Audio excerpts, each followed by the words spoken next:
مغرب کے تنقیدی اصول، سجاد باقر رضوی، تیسرا باب، افلاطون۔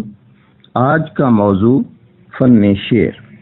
فن شعر کے سلسلے میں افلاطون نے بعض ایسے اصول وضع کیے ہیں جن پر بعد کے ناقدوں نے اپنی عمارات کھڑی کر دی۔ افلاطون کی نظر میں فکر و خیال سارے فنون کا جوہر و لازمہ ہے۔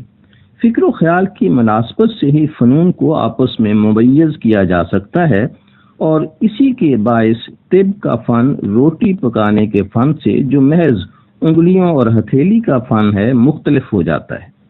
کوئی سچا فنکار، خواہ وہ مصور ہو یا شاعر یا ماہر تعمیرات، اپنے مواد کو یوں ہی بلا غور و فکر استعمال نہیں کرتا۔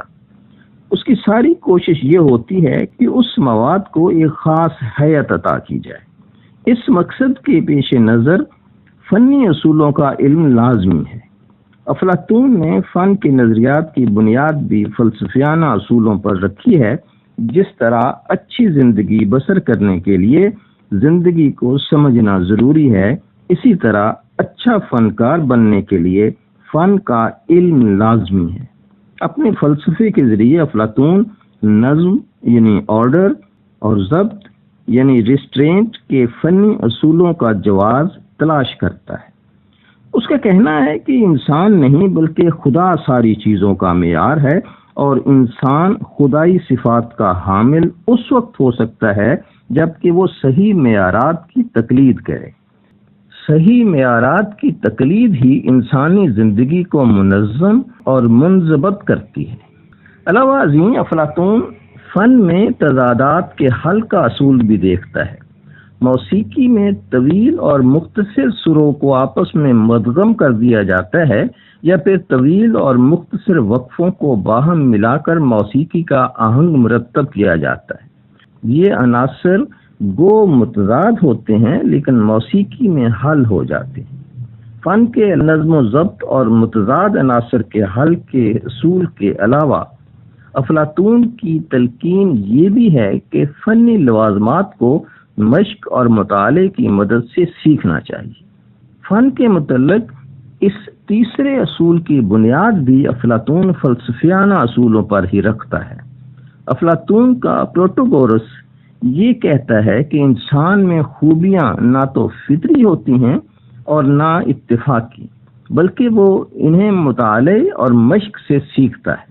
اسی اصول کو افلاطون فن پر منطبق کرتا ہے اور فنی لوازم کو مشق اور مطالعے کی مدد سے سیکھنے کی تلقین کرتا ہے۔ فن کی نامیاتی وحدت کا تصور۔ افلاطون کی تحریروں سے جو اصول اخذ کیے جا سکتے ہیں، ان میں سب سے اہم اصول نامیاتی وحدت کا اصول ہے، جسے وہ فن کے لیے لازم سمجھتا ہے۔ اس کا خیال ہے کہ ہر تحریر کو ایک زندہ نامیاتی جسم کی طرح ہونا چاہیے، جس کا ایک مکمل جسم ہو اور سر پیر بھی۔ اس کی ابتدا، وسط اور انتہا ایک دوسرے سے مربوط بھی ہوں اور ایک دوسرے کے مطابق بھی۔ اہم بات یہ ہے کہ افلاطون محض فنی وحدت کا متقاضی نہیں ہے، وہ یہ چاہتا ہے کہ پورے فن پارے کے مختلف حصے ایک دوسرے سے اس طرح منسلک ہوں جیسے کسی زندہ جسم کے اعضاء ہوتے ہیں، کہ کوئی ایک حصہ دوسرے کو مجروح کیے بغیر جدا نہ کیا جا سکے۔ ہم یہ کہہ سکتے ہیں کہ افلاطون دراصل وحدت تأثر کا متقاضی ہے۔ افلاطون کا یہ اصول وحدت یوں تو بالعموم عام تحریروں پر منطبق ہوتا ہے، لیکن اپنی کتاب گورجیس میں وہ خصوصیت کے ساتھ فن کے متعلق گفتگو کرتا ہے۔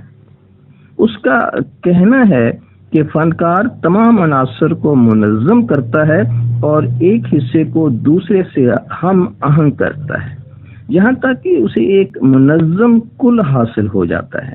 اپنی کتاب ریاست ریپبلک میں وہ اس بات پر بھی زور دیتا ہے کہ شاعری میں وزن اور آہنگ کو موضوع کے مطابق ہونا چاہیے۔ ظاہر ہے کہ وحدت تأثر، موضوع، خیال اور دیگر فنی لوازمات مثلاً وزن، آہنگ اور محاسن زبان و بیان کی مکمل مطابقت سے پیدا ہوگی۔ شاعری کے بارے میں ضمنی تصورات۔ افلاطون نے اپنی تحریروں میں مختلف مقامات پر شاعری کے بارے میں اہم خیالات کا اظہار کیا ہے۔ اس نے سب سے پہلی بار اسلوب اور حیت کے اعتبار سے شاعری کی مختلف اصناف کا تعین کیا۔ بیانیہ شاعری کی درجہ بندی کہانی بیان کرنے کے مختلف طریقوں کے اعتبار سے کی۔ اس نے سب سے پہلی بار شاعری کو غنائیہ، ڈرامائی اور رزمیہ شاعری کی اصناف میں تقسیم کیا، اور اسی بنیاد پر بعد کے ناقدوں نے اصناف سخن کی درجہ بندی کا کام کیا۔ ڈرامے کے سلسلے میں اس نے بعض اہم باتیں کہی ہیں، اور ایک مقام پر اس نے رزمیہ کے مقابلے میں المیہ کی کمتری کی طرف بھی اشارہ کیا ہے۔ افلاطون مثالی المیہ کو اعلیٰ ترین زندگی کی تقلید سمجھتا ہے۔ اعلیٰ ترین المیہ نگار کو وہ قانون سازوں کا ہمسر تصور کرتا ہے، اس لیے کہ دونوں معاشرے کی بہبود کے لیے کام کرتے ہیں اور ایک ہی مقصد کے حصول کی کوشش کرتے ہیں۔ گو افلاطون کے یہاں ارسطو کے بتائے ہوئے نظریہ تزکیہ نفس کتھارسس کا مکمل تصور نہیں ملتا، تاہم اس نے المیہ کے بارے میں ترحم اور خوف کے جذبات کی تحریک کے روایتی تصور کو تسلیم کر لیا تھا۔ افلاطون کے یہاں ہمیں تزکیہ نفس کے متعلق بعض اہم اشارے ملتے ہیں۔ وہ خود کہتا ہے کہ بچوں کی بے چینی کا علاج جھولے کی حرکت ہے، اور خداوند باکس کی پجارنوں کی مجنونانہ کیفیت کا علاج موسیقی کی جذباتی دھنیں۔ افلاطون کے خیال کے مطابق دونوں صورتوں میں بے چینی کا سبب خوف ہے، جو روح کی مریضانہ کیفیت ہوتی ہے۔ خارجی بے چینی داخلی بے چینی کو دبا دیتی ہے اور روح کو سکون بخشتی ہے۔ اس طرح ہم دیکھتے ہیں کہ افلاطون نے علاج بالمثل یعنی جذبات کے ذریعے جذباتی بیماریوں کے علاج کا تصور پہلے ہی دے دیا تھا۔ ارسطو کے لیے یہ کام باقی رہ گیا تھا کہ وہ اس بنیاد پر عمارت کھڑی کرے اور اس تصور کو المیہ پر منطبق کرے۔ المیہ کے ضمن میں افلاطون ایک اور نفسیاتی نقطے کی طرف اشارہ کرتا ہے۔ اس کا خیال ہے کہ ملے جلے احساسات مکسڈ ایموشنز انسانی فطرت میں ودیت ہوتے ہیں۔ بہت سے منفی جذبات مثلا غصہ، خوف، حسد وغیرہ یوں تو بظاہر رنج و غم کے ذیل میں آتے ہیں، لیکن اگر ان کا آزادانہ اظہار کیا جائے تو وہ مسرت سے خالی نہیں ہوتے۔ افلاطون یہ بتاتا ہے کہ ہومر نے غصے کے بے باک اظہار کی مسرت کا ذکر کیا ہے، اور اسی طرح یہ بھی ممکن ہے کہ آدمی غم و اندوہ کے اظہار سے بھی مسرت حاصل کرے۔ اسی نقطے کے ذیل میں افلاطون المیہ کی مخصوص مسرت کا ذکر بھی کرتا ہے۔ تربیہ۔ افلاطون کے نزدیک تربیہ سے حاصل ہونے والی مسرت انسانی فطرت کا خاصہ ہے۔ دوسروں کی بے اطمینانی سے مسرت حاصل کرنا انسانی فطرت ہے۔ ایسی مسرت بالعموم ناسمجھی اور تکبر کا نتیجہ ہوتی ہے۔ بسا اوقات جب کوئی شخص خود کو بے جا طور پر زیادہ عقل مند، زیادہ خوبصورت اور زیادہ بااخلاق سمجھتا ہے تو وہ دوسروں کے لیے اس قسم کی پر مسرت کیفیت کا باعث بنتا ہے۔ افلاطون کا خیال ہے کہ یہ ناسمجھی اس وقت مسرت انگیز بنتی ہے جب ایسا شخص دوسروں کے لیے مضرت رسانی کی قوت نہ رکھتا ہو۔ اس کے برخلاف اگر وہ دوسروں کے لیے مضرت رساں ہو تو وہ مسرت انگیز ہونے کی بجائے خطرناک ہو جائے گا۔ گویا محض بے ضرر غرور مسرت انگیز ہو سکتا ہے، اور دوسروں میں غیر شریف جذبات مسرت کو بیدار کرتا ہے۔ تربیہ مسرت کے بارے میں افلاطون کا پیش کردہ یہ نظریہ کسی حد تک ہمیں ہابس کے پیش کردہ نظریے کی صورت میں دوبارہ ملتا ہے۔ ہابس کا کہنا ہے کہ جب ہم دوسروں کے مقابلے میں اپنی ذات میں کسی حد تک احساس برتری پاتے ہیں یا اپنی ہی پہلی کمتری کے مقابلے میں خود کو برتر و عظیم محسوس کرتے ہیں تو ہمیں ہنسی آتی ہے۔ یہاں یہ بات بھی مد نظر رکھنی چاہیے کہ ہابس کا نظریہ بڑی حد تک داخلی اور نفسیاتی ہے، اور اس کے یہاں تربیاتی صورتحال ہنسی کے مترادف ہو جاتی ہے۔